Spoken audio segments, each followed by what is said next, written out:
Assalamualaikum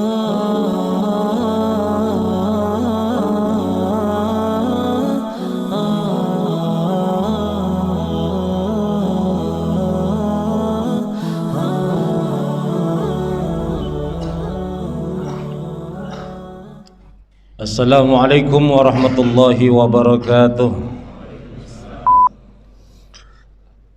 Innal hamdalillahi wahdah sadaqa wa'dah wa nasara 'abdah wa 'azza jundah wa hazamal ahzaba wahdah. La ilaha illallah wahdah wa la hawla wa la quwwata illa billah. Subhanaka la ilma lana illa ma 'allamtana innaka antal alimul hakim wa tub 'alaina innaka antat tawwabur rahim. Rabbi shrah li sadri wa yassir li amri wahlul 'uqdatam min lisani yafqahu qawli. Amin amin ya rabbal alamin. Bismillahirrahmanirrahim. Bapak Ibu hadirin hadirat, para asatiz, para hujjat, para pengurus DKM yang insya Allah sama-sama kita dimuliakan oleh Allah Subhanahu wa Ta'ala. Pada pagi hari ini kita masih berada di penghujung bulan Zulhijjah, penghujung tahun 1444 Hijriah. Mudah-mudahan Allah, ada yang pergi haji di sini? Ada. Mudah-mudahan saudara-saudara kita yang sudah mulai berdatangan kembali pulang dianugerahi haji yang mabrur, haji yang diterima oleh Allah, haji yang tiada balasannya kecuali surganya Allah. Bagi kita yang belum disempatkan dilapangkan rezeki untuk pergi haji, menunaikan ibadah haji, dilapangkan waktu, mudah-mudahan insya Allah pada tahun-tahun yang akan datang Allah mudahkan kita untuk menunaikannya. Amin ya rabbal alamin. Bapak Ibu hadirin hadirat, sebagaimana perbincangan saya dengan Ustadz Endang, pagi hari ini kita akan mengkaji kitab At-Tibyan fi Adabi Hamalatil Quran. At-Tibyan artinya penjelasan, ya. Fi Adabi Hamalatil Quran, tentang adab-adab pemegang Al-Quran, artinya pecinta Quran, penghafal Quran. Yang disebut hamal Quran bukan hanya penghafal, yang baca Iqra pun, kalau itu yang biasa baca Quran di rumah itu hamalatul Quran. Lalu bagaimana nanti penjelasan adab-adabnya, nanti kita belajar melalui kitab yang disusun oleh Imam An-Nawawi. Beliau adalah ulama yang hidup pada abad ke-7 tahun 600-an. Beliau umurnya tidak panjang, 40-an tahun, ya. Dan sampai wafatnya, karena beliau dedikasikan hidupnya untuk ilmu, tidak sempat menikah, Pak. Jadi banyak ulama yang sampai umurnya wafat tidak belum menikah. Sebelum kita mulai, mari kita baca surah Al-Fatihah untuk beliau. Semoga ilmu beliau bermanfaat, beliau ditinggikan derajatnya oleh Allah di sisinya, dan kita mudah-mudahan walaupun jedaknya begitu panjang dan jauh di antara kita dan dia dan beliau, mudah-mudahan kita dikumpulkan bersama beliau di surganya kelak dan kita diakui sebagai murid beliau. Ala hadhihi niyah Al-Fatihah. A'udzubillahi minasyaitonir rajim. Bismillahirrahmanirrahim. Alhamdulillahi rabbil alamin arrahmanir rahim maliki yaumiddin. Iyyaka na'budu wa iyyaka nasta'in ihdinas siratal mustaqim siratal ladzina an'amta 'alaihim ghairil maghdubi 'alaihim waladdallin. Amin. Sebagaimana pada pertemuan sebelumnya saya pernah bilang, kita belajar, kita beragama itu, agama Islam itu manhaj, cara berpikir, cara hidup, way of life, way of jadi semua hidup kita harus berislam. Islam itu tidak hanya syariah, Islam itu bukan hanya akidah, Islam itu begitu banyak, luas cakupannya. Dari pagi sampai pagi lagi, aktivitas A sampai Z kita diatur oleh Allah dengan syariat Islam.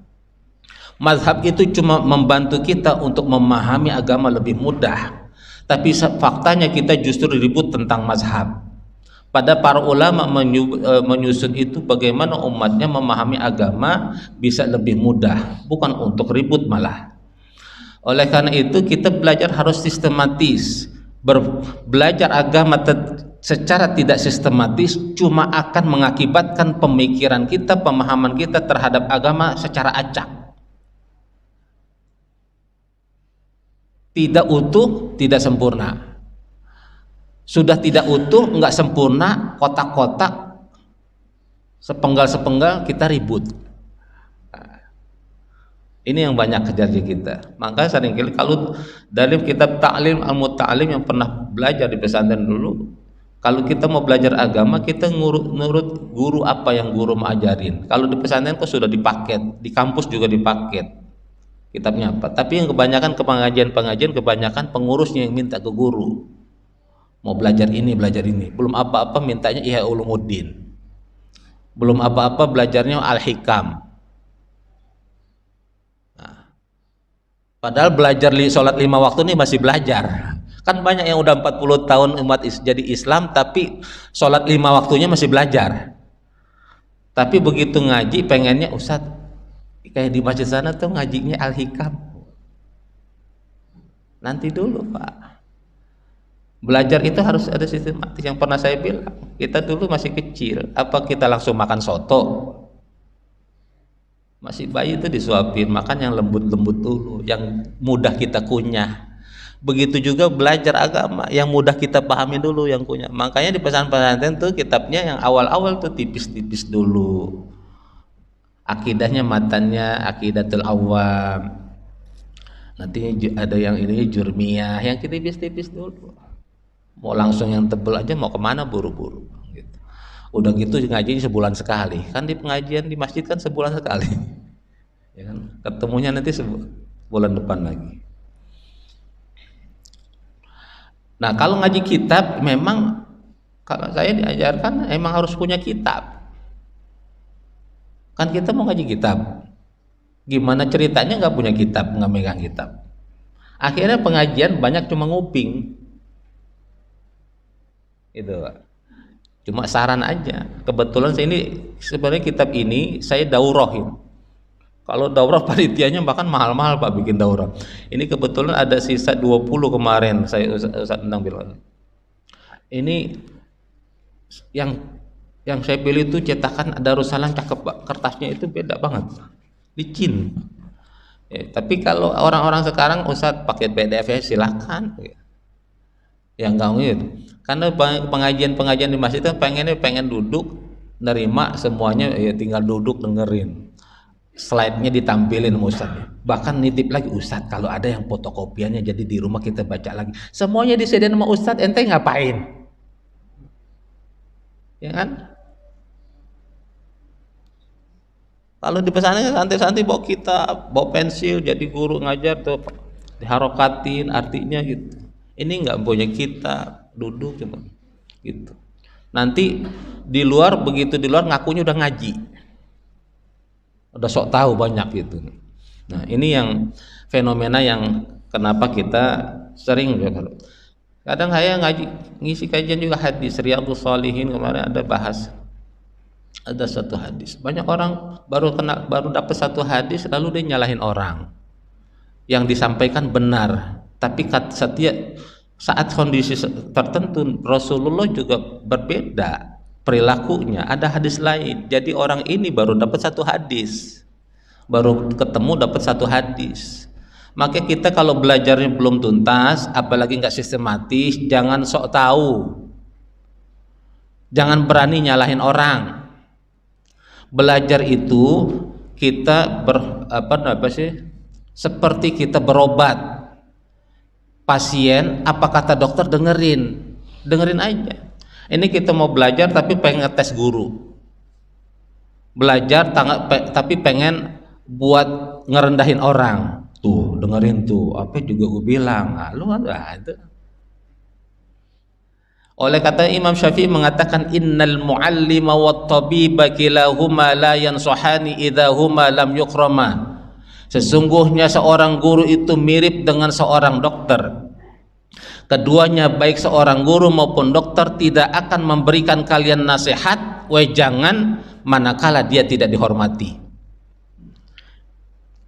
Dalam bait syairnya beliau mengatakan juga inna al-alimu kabirun wa in kana hadatsan wal jahilu saghirun wa in kana syaikhan. Di mataku kata beliau seorang alim, orang yang berilmu, dia adalah tinggi besar walaupun dirinya kecil. walaupun orangnya masih muda. Tapi orang jahil, orang bodoh, walau dia di mataku orang kecil, rendah, walaupun umurnya sudah tua. Itu Pak. Orang berilmu gitu. Oleh karena itu dalam hadis Nabi, ad-dinu aqlun. Agama ini akal. Agama Islam itu rasional. Agama yang paling rasional adalah agama Islam. Oleh karena itu banyak para pendeta begitu dia mengkaji Islam, dia perbandingan agama, ngambil S2, S3 ke luar negeri, termasuk pernah kenal Yahya Waloni itu S3-nya di Israel. Mengkaji kitab Ibrani. Tapi begitu dia perbandingan agama, kok lama-lama dia makin meragukan agamanya. Padahal dia yang sering membaptis pendeta-pendeta. Akhirnya dia menemukan kebenaran itu, agama yang paling rasional adalah Islam. Agama-agama yang lain nggak rasional. Gitu. Jadi salah kalau orang mengatakan Islam itu nggak rasional. Ustadz, mana rasionalnya kita batal, kita kentut, buang angin, kok kita wudhu sementara yang kita buang angin nggak disentuh-sentuh. Itu ada manfaatnya, cuman kita yang belum tahu. Nah, ada maksudnya. Nanti pendekatannya psikologi, pendekatannya kedokteran medis nanti ada. Sama kita kan kemarin COVID tuh Pak. Wudhu itu kan pagi-pagi kita mau tahajud, wudhu yang enak tuh pakai insinsyak. Tahu insinsyak? Masukin air ke hidung, lalu keluarin istinsar. Itu seger banget. Itu obat COVID tuh. Tapi kita kebanyakan beda, bukan air, asap. Ngerokok, masukin asap, keluarin asap, istinsaknya asap, istinsarnya asap. Ah itu. Ini yang disuruh wudhu air malah asap yang dimasukin. Ya kan? Itu kebanyakan.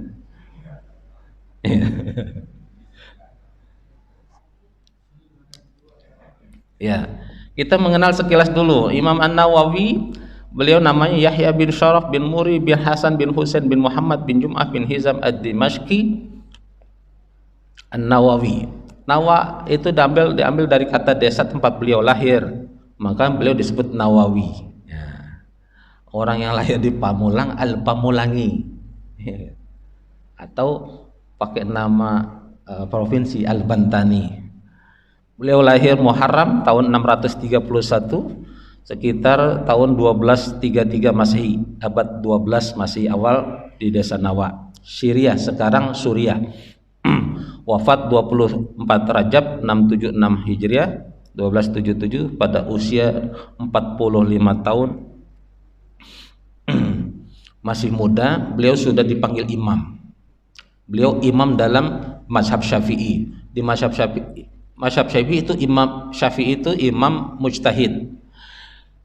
Yang paling pakar di mazhab Syafi'i ada dua yang disebut imam mazhab, yaitu Imam An-Nawawi sama Imam Ar-Rafi'i.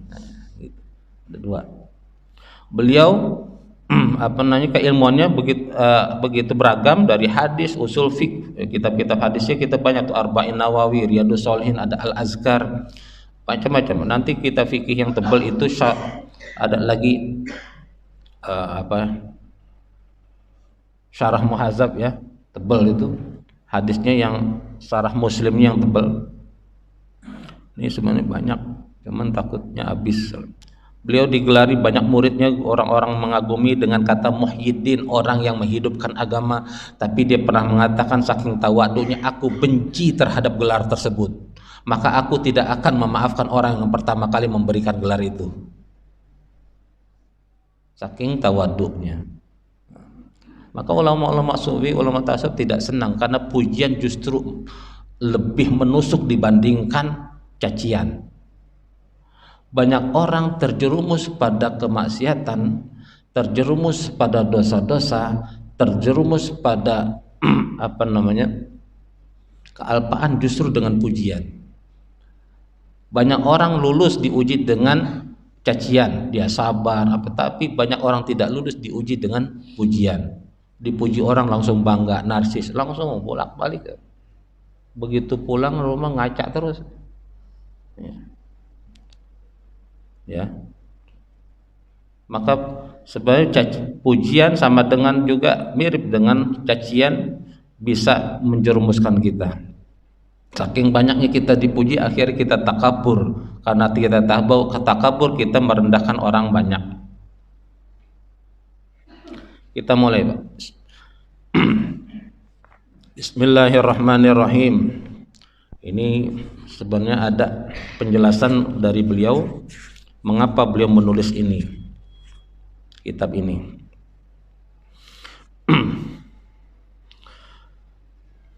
Alhamdulillahil karimil mannan dzit tawli wal fadli wal ihsan alladzi hadana lil iman wa faddala dinana ala sairil adyan, dan seterusnya. Beliau memuji Allah, memuji baginda Nabi, yang juga bersyukur, tahmid, tasyakur atas kepada Allah. Lalu kita dijadikan umat yang terbaik karena diutusnya baginda Nabi kepada kita. Lalu karena ada Nabi, ada Quran, kita menjadi khairu ummah, menjadi sebaik-baik ummah. Dan satu-satunya umat yang akan nabinya memberikan syafaat coba Nabi kita, Nabi Muhammad SAW. Tapi ingat, kita punya tugas, punya misi sebagai khairu ummah. Wal takum minkum ummatun yad'una ilal khair wa ya'muruna bil ma'ruf wa yanhauna 'anil munkar. Kalau kita mau jadi khairu ummah, sebaik-baik umat, tugas dan misi kita itu ada sekelompok kita. Allah enggak minta semuanya, tapi sekelompok kita dari umat Islam yang paling tidak ya ada yang senantiasa ya'muruna bil ma'ruf, mengajak orang kepada kebaikan. Kalau ngajak kebaikan, Pak, mudah, dan potensi akibatnya enggak besar. Punya duit 2.000 udah jadi bisa soleh nggak? Bisa baik nggak? Masuk tromol atau kasih tukang parkir, kasih tukang pengemis, udah Pak jadi amal soleh, baik. Ngomong yang baik-baik jadi kebaikan nggak? Soleh nggak itu? Soleh. Tapi yang berat setelah itu wayanhauna 'anil munkar, mencegah perbuatan keji dan mungkar, itu yang Pak, yang dan akhirnya banyak juga bukan hanya umat Islam, para ulama mau pun diem, nggak ada yang berani karena resikonya lebih besar. Banyak orang salah menempati ayat. Ustadz, bukankah kita dakwah harus lembut, harus bijak? Iya, ayatnya ud'u ila sabili rabbik bil hikmah wal mau'izatil hasanati wajadilhum billati hi ahsan. Tapi amar ma'ruf nahi mungkar beda, jangan pakai ayat itu. Nah, ayatnya tadi, dan hadisnya apa? Hadisnya man ra'a minkum munkaran falyughayyirhu biyadihi. Siapa orang yang melihat, man ra'a individu, siapa orang yang melihat pemungkaran di depan matanya, falyughayyirhu biyadihi, maka dia harus mengganti, merubahnya dengan tangannya, dengan kekuasaannya, dengan kebisaannya, dengan kewenangannya. Wa illam yastati' fa bilisani, kalau enggak bisa dengan kewenangannya, dia enggak punya, maka dengan lisannya, dakwahin, ajak, tegur, nasihatin. Pun itu enggak bisa dan enggak mampu, fabi qalbi, dengan hatinya doain. Wa dzalika at'aful iman, tapi yang dengan doanya doa itu aja, kata Nabi, itu paling lemah iman. Kan ada, Ustaz, kita doain aja, ya itu paling lemah iman. Ya Pak, coba baca sirah sahabat. Sahabat kalau lihat-lihat kemungkaran udah main cabut pedang aja, Pak. Ya kan, mau tempeleng aja gitu. Ya, sekarang banyak orang lihat kemungkaran, para ulamanya pun banyak diam. Organisasi Islam itu di Indonesia ratusan, tapi kenapa kemungkaran, kemaksiatan merajalela, diam? Bahkan kesesatan Kita nggak mampu untuk menutup Mubarak Az-Zaitun. Kita mendiamkan Ahmadiyah yang puluhan tahun pada sesat. Mana umat Islamnya? Kemana ormas Islamnya? Kemana para ulamanya? Keberanian dan kemampuan amar ma'ruf ini yang sudah ditinggalkan. Kita banyak ngaji jadi aktivis masjid, begitu ngelihat orang mabuk diem. Di samping kita ada orang main judi, diem. Tapi katanya aktivis masjid, sering ke masjid. Jadi kalau kita mau jadi khairul ummah, tegakkan amar ma'ruf nahi mungkar. Belum keluar. Beliau mengatakan menulis kitab ini sebagaimana sebenarnya sudah beliau temukan banyak para ulama, tokoh-tokoh yang juga menulis kitab tentang adab, tapi banyak sudah ditinggalkan, bahkan mungkin karena kesulitan memahami, sehingga beliau menyusun kitab ini agak ringkas. Cuma ada 10 bab, itu pun ringkas-ringkas yang pokok-pokoknya saja. Maka kalau ditemukan di kitab ini tidak terlalu panjang lebar penjelasannya, memang itulah maksud Imam An-Nawawi membuat itu tidak panjang lebar, bahkan dalil-dalilnya yang dia pilih cuma yang sahih-sahih saja. Walaupun beliau mengatakan para ulama baik ahlul hadis maupun fuqaha sudah sepakat menggunakan hadis dhaif boleh untuk fadailul a'mal. Imam An-Nawawi ini. Jadi kalau ada yang ngaji lalu mengidolakan Imam Nawawi lalu mengatakan orang hadis dhaif jangan dipakai, jangan, Imam Nawawi sudah mengatakan itu di pembukaan ini. Ya, hadis dhaif beda dengan hadis palsu maudhu. Hadis palsu memang haram, nggak boleh sama sekali dipakai. Tapi hadis maudhu, hadis palsu, hadis lemah itu dhaif, itu dhaif aja macam-macam. Ya, karena orang begini, Sahih Imam Al-Bukhari, Imam Muslim itu mensortir hadis itu sangat ketat, Pak. Ada rijalul hadis, para perawi hadis yang tidak sekali aja ketahuan nggak pernah sholat jamaah di masjid, itu derajatnya diturunin, saking ketatnya gitu. Jadi dhaif itu kadang juga ditertak pada misalnya ini orang hidup zaman sekian, tapi kok langsung ke sahabat, dia nggak mungkin ketemu dengan sahabat, pasti ada orang lain yang ini, karena putus jadi derajatnya turun, gitu Pak. Tapi matanya bisa jadi benar, gitu. Cuma dari situ beda. Makanya kal fadailul a'mal boleh untuk semangat motivasi orang ibadah, itu boleh. Semangat belajar, semangat ibadah, semangat puasa sunnah, mengajar, itu boleh. Nggak sama sekali nggak boleh.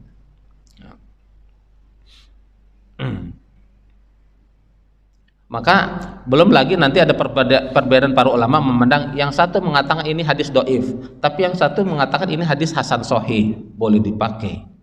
Itu beda.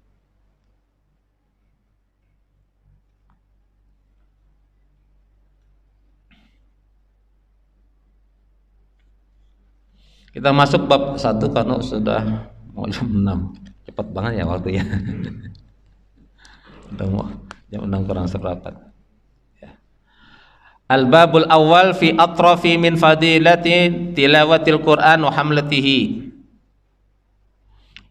Bab tentang keutamaan membaca Quran dan menghafalnya, mempelajarinya, hamlah itu. Dalilnya Allah Subhanahu wa taala berfirman dalam surah Fatir ayat 29 sampai 30, innalladzina yatluna kitaballahi wa aqamus salata wa anfaqu mimma razaqnahum sirran wa alaniyatan yarjuna tijaratan lan tabur liyuwaffiyahum ujurahum wa yazidahum min fadlih innahu ghafurun syakur.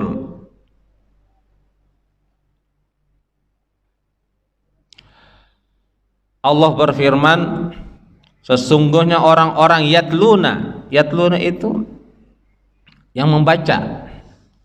Qara'a membaca, tapi khusus untuk Quran Allah menggunakan kata tala yatlu. Kalau bahasa kita tadarus, ngederes gitu. Orang yang senantiasa baca Quran, kitab Allah, ya, membaca Al-Quran, membaca kitab Allah, wa aqamu sholah, dan mendirikan sholat, wa anfaqu mimma razaqnahum, dan bersedekah, menginfakkan hartanya sebagian. Kata-kata mimma itu sebagian, Allah enggak minta semuanya tapi sebagian aja. Sirra wa alaniyah, baik dia dalam keadaan lapang maupun sempit, dalam lagi banyak ataupun lagi sedikit, dalam lagi susah maupun lagi senang, ya, lagi krisis maupun lagi apa namanya itu, lagi inflasi maupun, ya, dia tetap, kalau lagi ada sedikit ya sedikit, lagi banyak ya banyak. Yarjuna li tijaratan lan tabur, mereka mengharapkan perdagangan yang tidak akan rugi dari Allah pastinya.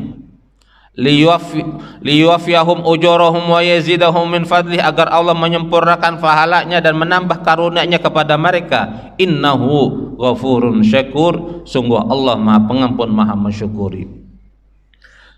Kalau ayat banyak, Pak, seringkali ditutup dengan kalimat Asmaul Husna. Allah sebenarnya juga menyindir manusia.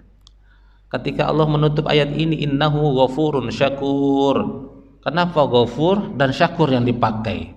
Enggak Allah innahu raufur rahim, innahu rahmanur rahim, innahu waliyun ghafur. Atau Allah ingin mengatakan innahu ghafurun syakur, seakan-akan yang orang enggak bisa belajar baca Quran, yang dia belum mampu untuk sholat 5 waktu, yang dia belum terketuk hatinya untuk infak di sedekah dan seterusnya, ghafur, Allah mengampuni dia. Seakan-akan Allah ingin mengatakan dia, mudah-mudahan di lain waktu dia bisa. Kenapa yang kedua syakur? Orang yang sudah mau belajar Quran, baca Quran, deres Quran, dia mendirikan sholat, mengeluarkan rezekinya di jalan Allah, berinfak di jalan Allah, baik dia lapang maupun sempit, Allah syakur. Mudah-mudahan itu wujud rasa syukur mereka kehadiran Allah. Gitu. Jadi ada kaitan itu. Kenapa Allah tutup dengan kalimat Asmaul Husna? Ini tentang hadis, tentang ayat Quran tadi, ya, dalil. Jadi orang-orang yang senantiasa baca Quran, ya, fadilahnya itu dia akan diampuni oleh Allah dan dianggap sebagai mewujudkan rasa syukur kepada Allah Subhanahu wa taala. Dia akan dianugerahkan rezeki, ya, dari Allah Subhanahu wa taala, tijaratan lan tabur. Dia seakan-akan sedang berdagang atau berbisnis di hadapan Allah Subhanahu wa taala yang tidak akan merugi selamanya. Selanjutnya ada dalil dari hadis, wa rawaina an Utsman bin Affan qala Rasulullah sallallahu alaihi wasallam, diriwayatkan kepada kami dari Utsman bin Affan, beliau berkata qala Rasulullah sallallahu alaihi wasallam. Kalau ada hadis kita baca lalu di belakang ada radhiyallahu anhu, maka itu sahabat Nabi. Siapapun sahabat Nabi, mau dia kecil maupun besar, dia tua maupun yang muda, tidak boleh dicaci. Maka kalau ada sahabat, ada teman, ada ustadz, ada aliran yang menghina, mencaci, memaki sahabat Nabi, maka dia keluar dari akidah Ahlussunnah wal Jamaah. Baginda Nabi mengatakan, bersabda, khairukum man ta'allamal Qur'an wa 'allamah. Sebaik-baik kalian umat manusia siapa orang yang belajar Quran wa 'allamahu, dan mengajarkannya lagi. Yang belajar ibu-ibu lalu belajar Al-Quran lalu ngajarin lagi ke anak-anaknya. Apalagi lebih bagus lagi ngajarin ke anak-anak tetangga, punya murid, wah itu ngalir, Bu. Maka ibu-ibu, bapak-bapak yang bisa baca surah Al-Fatihah, ajarkan surah Al-Fatihah kepada anak-anak kita, karena itu yang akan sering dibaca ketika dia sholat.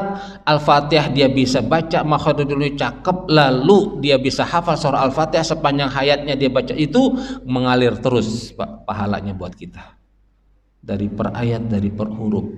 Tapi sungguh sayang kalau kita cuma ngirim anak kita ke IPA, lalu panggil guru private, kita nggak bisa ngajarin, lalu anak-anak kita bisa baca surah Al-Fatihah, bisa hafal surah Al-Fatihah, bisa sholat dengan gurunya yang ngajarin, guru privatnya, kita nggak dapat transferan, Pak. Sayang, yang dapat transferan pahalanya gurunya.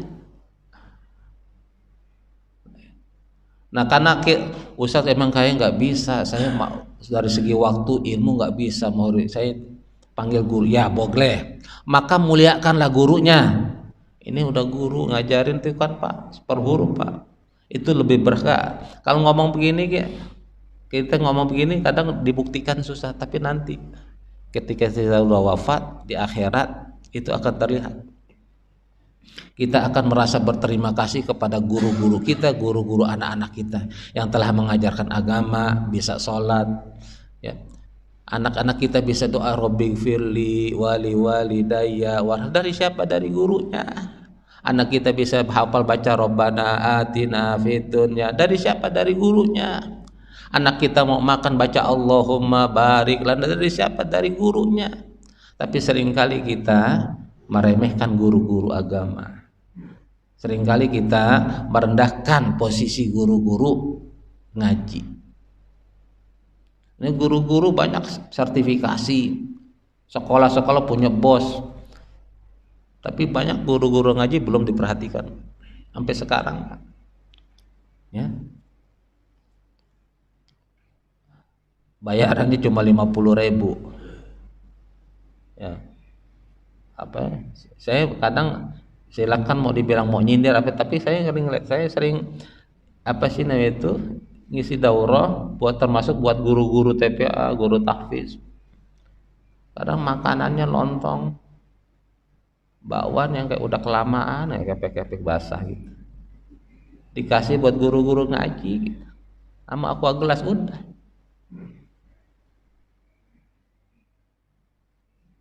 Gimana gitu? Dari situ gitu. Maka saya Pak termasuk orang yang sudah banyak saya meninggalkan itu ngajar, termasuk di masjid-masjid majelis, ya. Mungkin lebih besar dari Jabal Rahmah, udah berapa yang tadi. Kalau kita nggak dihormati, ya kita tinggal. Kalau memang sudah mau berguru, maka siaplah kita jadi murid. Jangan kita mau berguru tapi kita ngajarin guru, gimana coba? Ya ente ngaji sendiri dah kali gitu. Iya Pak. Maka Nabi mengatakan walastu bihayyabin liman la yahabuni walastu ara liman la yaraliya. Aku sangguh akan menghormati, menghargai orang menghormati diriku, maka aku lebih tidak bisa menghargai orang tidak menghargaiku. Imam Syafi'i Pak. Anak saya yang biasa ikut di rumah ngafal Quran, alhamdulillah 10 juz. Sekarang masuk pondok, tinggal nerusin 20 juz. Kalau di rumah juga kalau sholat dia jadi imam. Makanya saya waktu di rumah spesial, anak-anak spesial, anak apa yang hafal Quran pas spesial. Karena sejatinya dialah yang dituntun Allah, dipilih Allah untuk menjaga Quran. Maka hormati dia walaupun dia anak dia.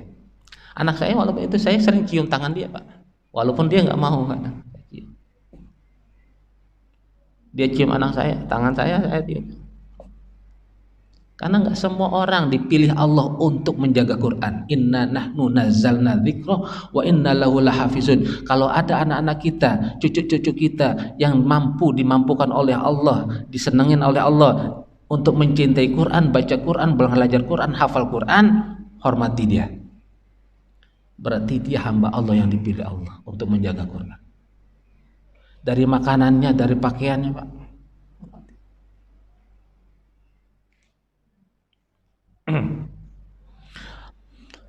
Hadis tadi rawahul Imam ini Bukhari dan Muslim. Hadis selanjutnya dari Ibunda Aisyah radhiyallahu anha. Wa an Aisyah radhiyallahu anha qalat qala Rasulullah sallallahu alaihi wasallam. Ini hadis-hadis ini waktu Ramadan udah sering saya baca, tapi saya enggak ngulang lagi enggak apa-apa karena ini ada dikutip oleh Imam. Dari Ibunda Aisyah radhiyallahu anha, beliau berkata, Nabi pernah bersabda, "Alladzi yaqra'ul Qur'an wa huwa mahirun bihi ma'as safaratil kiramil bararah, walladzi yaqra'ul Qur'an wa huwa yatata'bihi wa huwa syaqun alaihi lahu ajran." Orang yang baca Quran wa huwa mahir, dia pandai, maka dia akan bersama para malaikat yang mulia di surga nanti. Walladzi yaqra'ul Qur'an, dan siapa orang yang belajar Quran, baca Quran, lalu mengalami kesulitan, menemukan kesulitan dengan baca terbata-bata, susah payah, dia tetap dapat pahala. Wa huwa syaqun alaih lahu ajran, dia dapat 2 pahala. Jadi Allah menilai hasilnya, tapi Allah juga tidak melupakan prosesnya. Prosesnya Allah nilai, prosesnya Allah apresiasi, hasilnya pun Allah hargai. Itu Pak.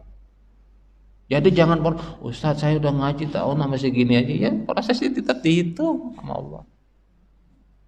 Jangan takut, tetap Allah. Rawahul Bukhari wa Muslim. Tetap baca Quran, walaupun yang terbata-bata, tetap motivasi terus baca Quran. Nah, kalau perlu guru cari guru. Oh boleh. Pak Haji waktu itu sempat bilang, di sini Pak masjid difasilitasi ada guru. Kalau manggil guru sendiri nggak mampu, Pak, di masjid disediakan halaqah. Biasanya saya dulu, Pak, saya ini ngajar Pak dari TK sampai perguruan tinggi udah pernah. Dari TK. Waktu saya masih kuliah tuh ngajar TK, TPA. Gitu.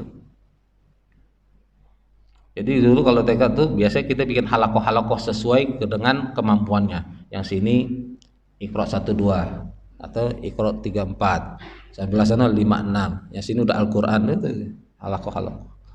Biar enggak satu halakoh satu guru dibimbing. Begitu juga di masjid-masjid dan di majlis-majlis ilmu di Madinah, di Makkah seperti itu.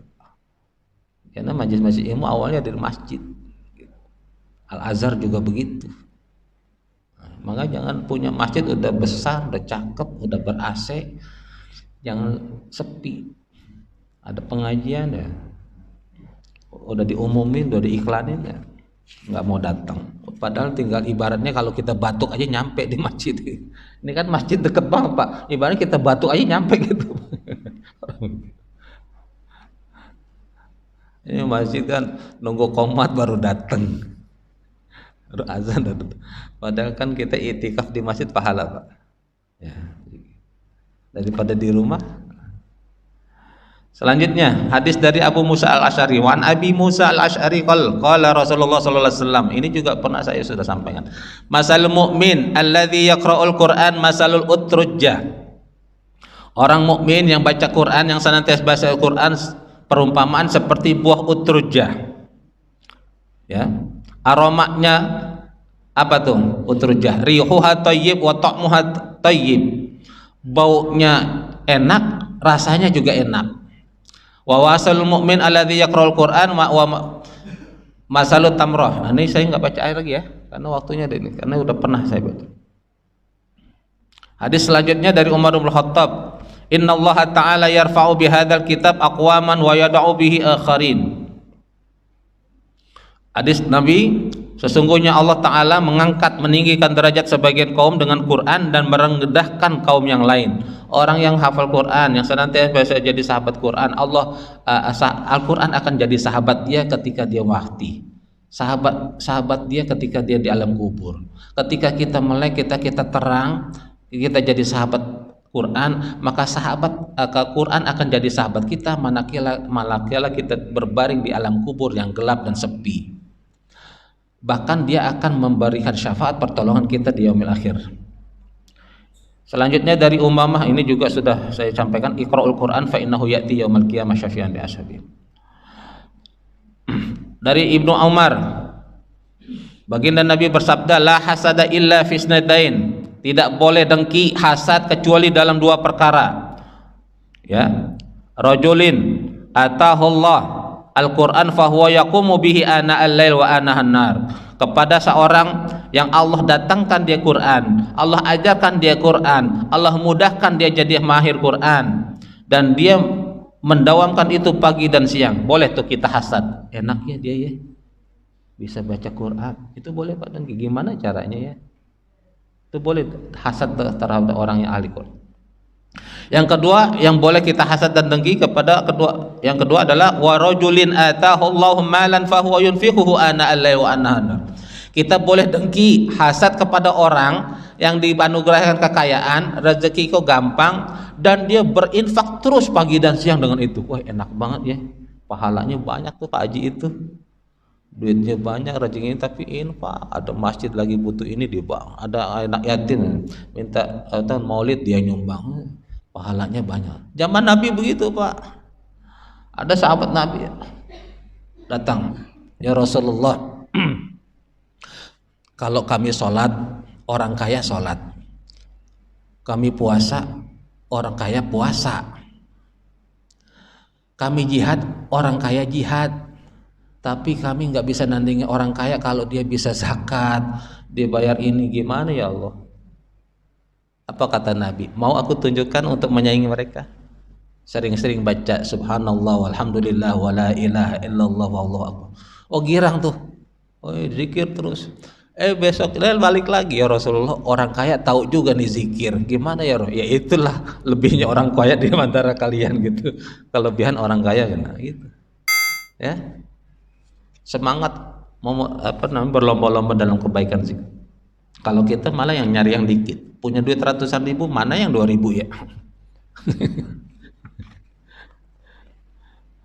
Orang beli korban aja, Pak Haji, yang paling murah yang paling murah Pak, tinggal tulang sama kulit.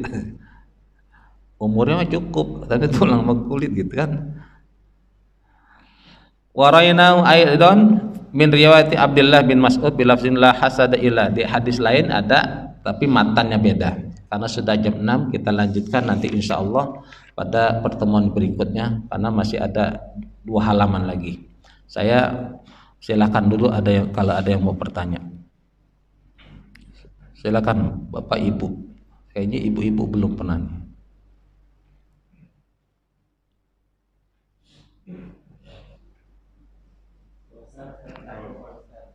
Ya, silakan Pak Haji.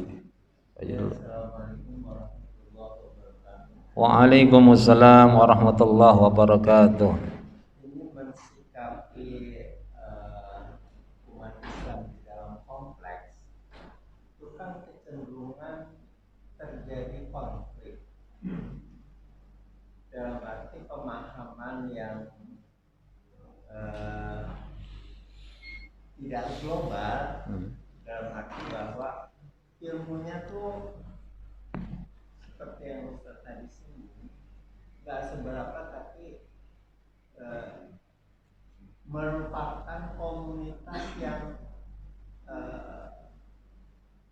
sering menciptakan konflik. Nah, mengubah yang konflik menjadi selaras, ideal untuk Islam, maksudnya rahmatan lil alamin itu, ini perlu tahap apa itu? Karena masjid kan memang memfasilitasi segala macam, tetapi kembali kepada orangnya itu kayaknya ilmunya nggak nyampe untuk menselaraskan rahmatan lil alamin.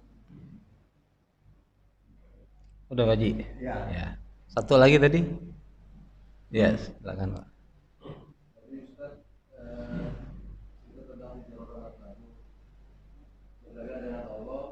Oh iya. Terus tadi kan melalui kita harus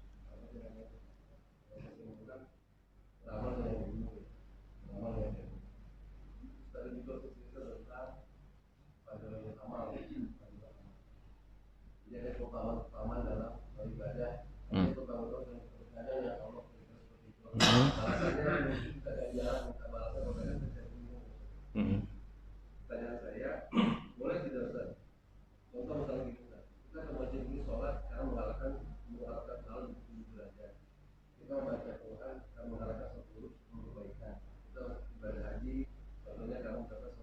kali, pahalanya sholat di Masjidil Haram dengan imanitas 1000 kali. Tapi bertukar hukumnya dihitung semua, apa itu namanya, dagingnya dihitung semua mahal. Itu kan keutamaan dari amal di bulan. Boleh tidak? Selama ini kan kita hanya berharap, berkata kalau puasa itu mencari ridhonya Allah. Nah, saya beramal itu karena mencari ridhonya Allah. Tapi kalau niatnya saya beramal itu karena mencari keutamaannya, mendapat ganjaran dari Allah nanti. Boleh tidak? Terima kasih. Yap. Satu lagi ibu-ibu sekalian, 3 ada? Kalau enggak kita jawab. Ya, yang pertama saya jadi ingat dulu pernah saya belajar ngajar juga manajemen, Pak. Bingung kan alumni PTIG ngajar manajemen. Salah satunya saya belajar ngajar manajemen konflik. Nah, karena dulu memang saya mungkin dilihat pengalaman organisasinya banyak. Dari masih sekolah di santri sampai ke kampus. Jadi pernah ngajar manajemen konflik.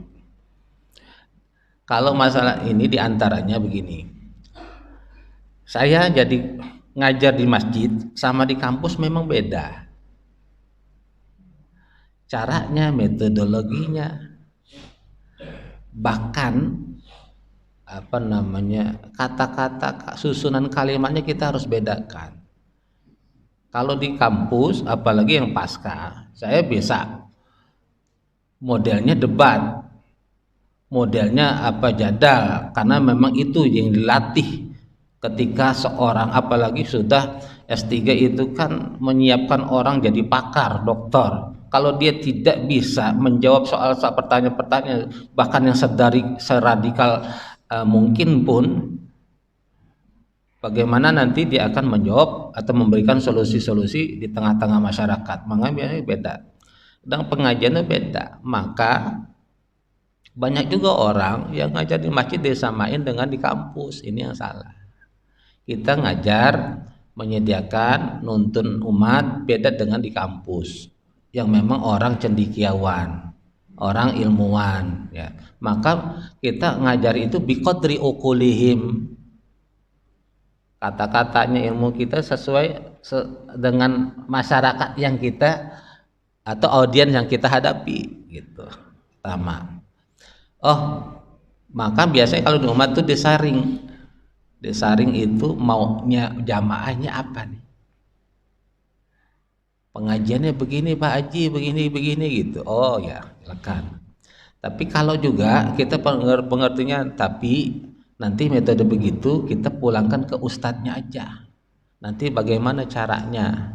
Nah, nanti apakah yang tadi metode halaqah, metode begitu. Ada lagi nanti daurah, metode daurah. Ada metode namanya asistensi. Jadi bapak-bapak, ibu-ibu yang sudah mahir baca Quran, dia bisa ngajarin temennya yang baca. Jadi nggak semuanya ke guru gitu, karena guru nggak bisa pegang semua dan seterusnya. Ya, sistemnya ada yang sistemnya kayak daftar. Sekarang kan pakai ini tadarus di rumah terusin, lapor apa gitu. Jadi itu. Nah, yang kalau kedua juga tadi saya bilang, kalau perbedaan itu sudah sunatullah Pak. Yang nggak boleh, yang haram kita lakukan, kita permusuhan. Kalau perbedaan udah sunatullah, kan saya udah sering bilang, kita sama adik sama kakak kita aja, padahal satu bapak satu ibu kita beda. Kok bisa si kita suka sayur asam, tapi kakak kita sukanya semur, adik kita sukanya soto, dari satu rahim. Kok kebisaannya skillnya beda? Kita sama bapak, sama kakak kita, sama adik kita, ya, kesenangannya beda. Bagi kalau mau hiburan misalnya kok beda-beda. Saya senangnya ke gunung, kakak saya misalnya nikmati nonton, adik saya macam-macam gitu. Di makanan beda, ketika hiburan itu beda. Jadi perbedaan itu sunatullah, nggak bisa kita samain. Nah, yang tidak boleh permusuhan. Makanya tadi saya bilang perbedaan dalam mazhab itu bisa jadi rahmah manakala disikapi dengan dan kita belajar dengan sistematis, dengan bijak. Karena belajar banyak tidak sistematis itulah seringkali kita mudah menyalahkan orang. Lebih parahnya lagi gurunya yang ngajarin itu. Pak, ini mazhab ini begini itu, tapi yang paling benar, yang paling bagus adalah mazhab ini. Akhirnya murid-muridnya ngikutin. Begitu ngelihat orang yang beda dengan dia, salah. Ustadz ini pernah bilang gini, gitu. Kan gitu, Pak. Gurunya begitu. Bahkan ada sampai yang bilang jangan belajar sama guru yang begini-begini. Nah, cuma karena gurunya enggak jenggotan dia nggak mau ngajar, nggak mau belajar sama. Cuma karena gurunya bukan lulusan Timur Tengah. Kalau yang Timur Tengah lebih ya. Itu kan yang begini-begini. Ternyata banyak juga. Yang kalau di konflik itu kadang diciptakan dari juga memang dari ada sumbernya juga. Maka perlu memang dituntut. Seperti lompatan-lompatan tadi, kita mau memahami agama, ini pemahaman kita secara syar'i apa secara akidah. Pemahamannya nanti beda. Kalau secara syariat, kan saya bilang sederhananya. Saya datang ke Masjid Jabal Rahmah nih. Salat, Pak, pakai celana ya. Dari bawah dada sampai bawah dengkul. Sah enggak, Pak? Sah. Datang ke Jabal Rahmah, tapi secara akhlak adab orang ngeliatin ini mau ngapain ke masjid ya. Jangankan mau jadi imam ke masjid aja, mungkin pengurus mau kemana mas? Masjid mau begini. Nah ini secara syariat sah ya. Sama pernah saya kasus ada pertanyaan begini, ada seorang laki-laki ya, istrinya meninggal pagi, sore udah mau nikah, Pak. Boleh nggak secara akidah? Apa secara syariah? Boleh. Orang laki nggak ada apa namanya itu iddah seperti perempuan. Orang di poligami aja boleh, istri masih ada. Tapi secara akhlak, adab kalau orang ini kan orang-orang kita bilang kuburan istrinya masih basah belum kering udah mikirin kawin lagi. Nah itu ya yang kayak seperti ini yang seringkali nggak bisa dipahami sama kita sebagai umat Islam. Kita selalu kalau bicara agama halal haram boleh apa enggak makruh, bukan agama cuma bukan itu. Tapi saya bisa memahami kenapa yang dulu saya pernah dari awal saya ketika di Jabal Rahmah ini saya bilang karena kita mindset kita dari dulu belajar ketika belajar agama langsung fikih. Di pesantren pun belajar, coba yang pesantren tuh, kebanyakan kitab yang dikajinya fikih. Jadi mindset kita beragama cuma fikih, boleh apa enggak, haram halal, padahal agama itu memang bagian dari agama, tapi agama bukan itu doang gitu loh. Ada adab di atas agama, apa di atas syariah itu ada adabnya gitu. Jadi orang yang syariahnya hebat sekalipun tapi adabnya enggak ada, ya rendah juga, Pak. Nah, gitu. Jadi tadi kalau kembali gitu jangan konflik seperti itu. Jadi memang memetakan dulu apa nih permasalahan problemnya. Masukan dari jamaah gimana nih, lalu nanti dirapatkan oleh pengurus bentuknya gimana ya. Biasanya baca Quran dari sisi Quran dipetakan dulu konsepnya. Kalau biasanya itu kalau apa praktes ya gitu. Jadi untuk mengklasifikasi yang Iqra 1 apa yang belum mampu baca Quran sama sekali, kenal huruf berapa orang, udah pernah ya? Udah. Nanti terus maunya gimana gitu ya.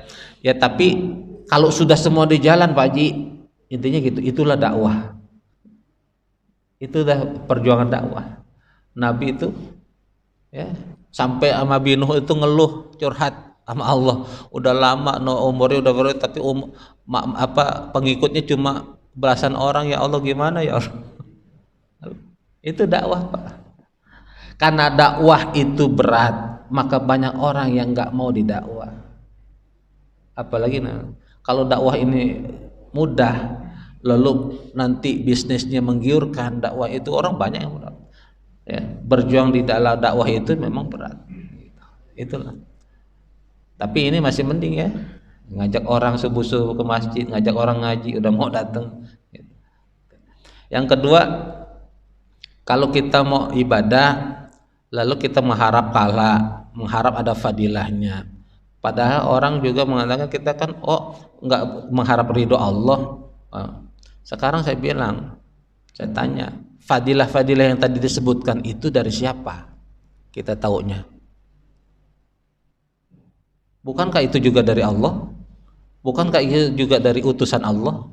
Maka kalau kita bersolat berjamaah di masjid pengen dapat pahala 27 derajat, maka sejatinya kita juga berharap ridho Allah, karena Allah yang menjanjikan itu. Maka ini juga yang jadi guru nih Pak, metode ngajar apa tuh? Punishment and reward and punishment. Itulah cara Allah. Allah mengiming-imingi surga bagi yang taat, Allah juga mengancam neraka dengan neraka bagi yang tidak taat. Allah mengiming-imingi pahala bagi yang mau ibadah, Allah mengiming-imingi dosa bagi yang melanggar, gitu loh. Sama, orang tua mengiming-imingi anak-anaknya, misalnya mau ibadah kasih hadiah, boleh Pak. Walaupun nanti enggak seterusnya. Kalau adek bisa puasa Ramadan ini full, nanti baru papa beliin sepeda baru, boleh Pak. Lalu anaknya baru kan, boleh. Karena itu juga metode Allah dalam mendidik umatnya, metode Nabi dalam mendidik umat. Kita pakai boleh. Kalau kita mau kurban, lalu kita ada niat juga dapat pahala, karena fadilah itu kan yang menyampaikan Nabi. Wa ma yantiqu 'anil hawa in huwa illa wahyu yuha. Apa yang disampaikan Nabi bukan berdasarkan nafsu belaka, tapi juga sudah atas izin Allah, ridho Allah. Ketika kita berharap pahala kurban yang begitu banyak luas, juga kita berharap dari Allah. Kalau kita berharap dari Allah berarti ridho Allah, gitu, sama. Nggak masalah. Nah, cuma karena kita mungkin pernah dengar ustadz-ustadz yang menyampaikan di situ dalam pendekatan tasawuf, akhirnya kita bertanya. Kalau pendekatan tasawuf, ahli-ahli sufi banyak juga yang mengatakan dia sudah lagi beribadah tidak berharap pahala. Dia beribadah tidak lagi berharap dengan mendapat surga.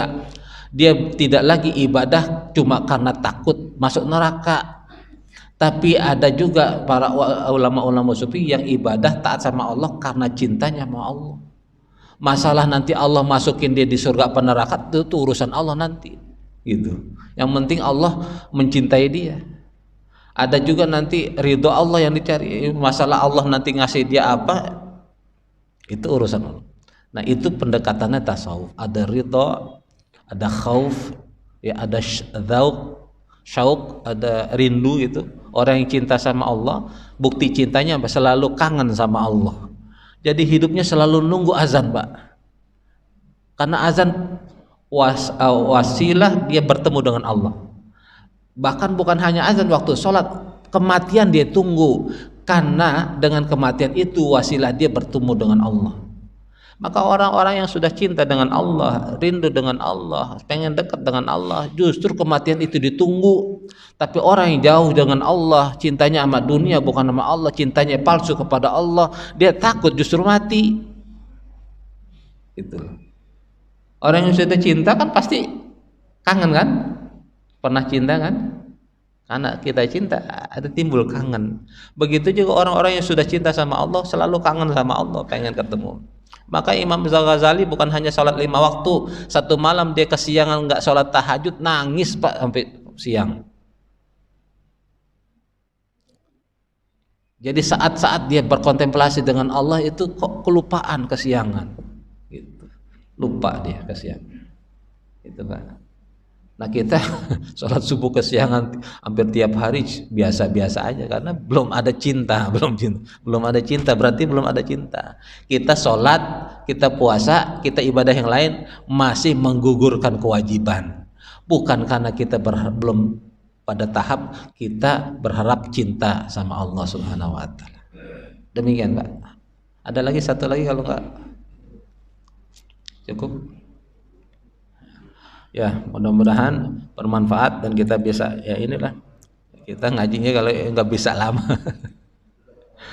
Kita sudah dibatasi selalu dengan waktu.